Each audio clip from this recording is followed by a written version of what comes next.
Sir, ये jubilee hills को लेके अभी भी कंफ्यूजन है। हालांकि एक दो जगह आपने हिंट दिया है लेकिन स्पष्ट नहीं बोला। क्या है, आपकी पार्टी सपोर्ट कर रहे हैं आप लोग कांग्रेस के कैंडिडेट को? देखिए, जुबली हिल्स में बाई इलेक्शन होने जा रहा है और यहाँ पर मुख्यमंत्री रेवंत रेड्डी हैं। तो बाई इलेक्शन होने जा रहा है जिससे ना सरकार बदलेगी, ना सरकार गिरेगी, ना बनेगी। तीसरी बात यह है कि जो बीआरएस के एमएलए थे जो आज इस दुनिया में नहीं है, 10 साल उनको जुबली हिल की जनता ने मौका दिया और उन्होंने उसको पूरा खो दिया। मुख्यमंत्री बीआरएस का, ये विधायक वहाँ के हैं। आप जुबली हिल के नाम से लोग समझते हैं कि बड़ा पॉश इलाका है, ऐसा नहीं है। बहुत स्लम्स है और वहाँ पर हर वार्ड में कोई डेवलपमेंट का काम उन्होंने नहीं करवाया, बल्कि उनके दौर में कई लोगों पर तकालीफ दी गई, कई लोगों को डराया धमकाया गया और ख़ुद उन्हीं के पार्टी के कई लोग विधानसभा छोड़ के चले गए थे। तीसरी बात यह है कि डेवलपमेंट के नाम पर वहाँ पर वोट पड़ना चाहिए। चौथी बात यह है कि हम अपना कैंडिडेट नहीं खड़ा कर रहे हैं वहाँ पर, एमआईएम पार्टी का कैंडिडेट नहीं होगा, बावजूद इसके कि 2 वार्ड में हमारे म्यूनसिपल कॉरपोरेटर कामयाब हुए वहाँ पर। और हमारा जुबली हिल की जनता से अपील ये है कि ये बाई इलेक्शन है, कोई सरकार गिरेगी ना बनेगी। हम जुबली हिल के 3,98,724 वोटर से ये अपील करते हैं कि आपने 10 साल बीआरएस के एक उम्मीदवार को मौका दिया।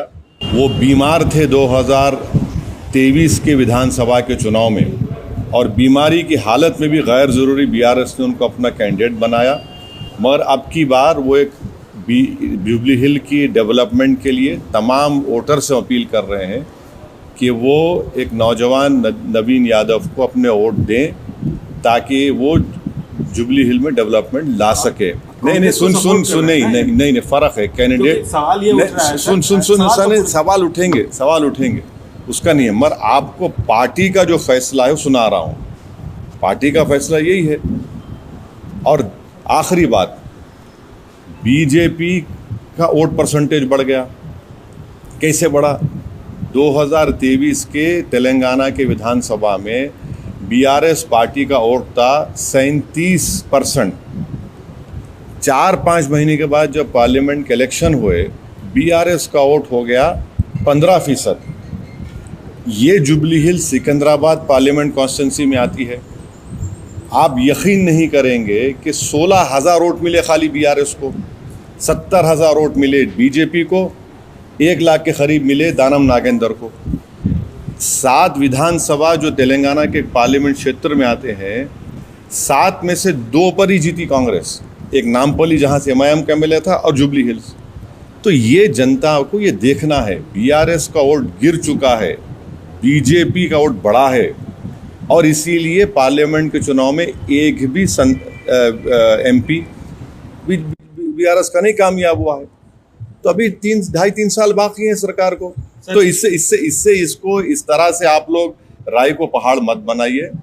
जब विधानसभा के चुनाव 2028 में होंगे, आप देखेंगे एमआईएम जुबली हिल में क्या करेगी। सर, लेकिन अभी सवाल ये उठ रहा है कि आप जो है बिहार में कांग्रेस को हराने की बात कर रहे हैं, यहाँ कांग्रेस को सपोर्ट कर रहे हैं। नहीं, देखिए, तो ये अच्छा सवाल है। बिहार में अख्तरुल ईमान साहब ने, एमआईएम पार्टी ने लालू प्रसाद यादव को एक लेटर लिखा, जनाब खरगे साहब को लेटर लिखा, सीपीआई एमएल के जो लीडर है उनको लिखा और सीपीआई के लीडर को लेटर लिखा। लिखकर क्या कहा कि हमको शामिल करिए। फिर तेजस्वी यादव को लेटर लिखकर कहा कि हमको 6 सीट दीजिए। यहाँ पर सरकार बनाना है। बाई इलेक्शन की एक सीट को आप बिहार के 200 से ज़्यादा विधानसभा की सीटों से मत मिलाइए और यहाँ पर गवर्नमेंट बनाना है बिहार में। तो हमने लेटर लिखा, वो लोग तैयार नहीं हुए, तो हम अपना चुनाव लड़ेंगे ना। हम तो 5 एमएलए वहाँ पर कामयाब हो चुके हैं हमारे, तो हम लोग वहाँ पर चंद्रशेखर आज़ाद रावण की पार्टी के साथ, जनाब स्वामी प्रसाद मौर्य साहब की पार्टी के साथ हम अलायंस में लड़ रहे हैं। तो इसको एक बाई इलेक्शन को उठाकर अगर आप कोई देख रहा है तो मैं उनकी सियासी इमेच्योरिटी पर कुछ नहीं कह सकता।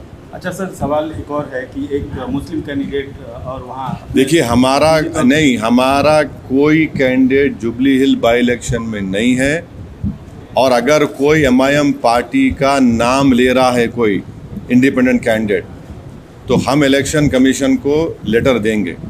ना हमारे वीडियोस में फ़ोटो इस्तेमाल करना, ना हमारा कोई नाम लेना, और अगर ऐसा कोई हमको बताया गया है उसका हम प्रूफ के साथ ECI को अब कंप्लेन करेंगे। नहीं, आप क्योंकि माइनॉरिटी की तरफ से एक तरह से इस चुनाव में रिप्रेजेंट कर रहे हैं, उनको सपोर्ट कर रहे हैं, एक माइनॉरिटी लीडर के खड़े होने छोड़ दीजिए ना, वो ऐसे बहुत लोग आते हैं, आते रहेंगे, उससे फ़र्क नहीं पड़ता। ऑफिशियली जो हमारा स्टैंड है वो बोल चुके हैं आपके सामने। अब कोई गलत इस्तेमाल कर रहा है, अब बाज़ लोगों को क्या होता है कि ये लोग खुद में इतनी सलाहियत नहीं होती है, तो ये गैर ज़रूरी के हमारी तस्वीर को कोई वीडियो निकाल के आउट ऑफ कंटेक्स्ट लगा देना, ये गलत है ये।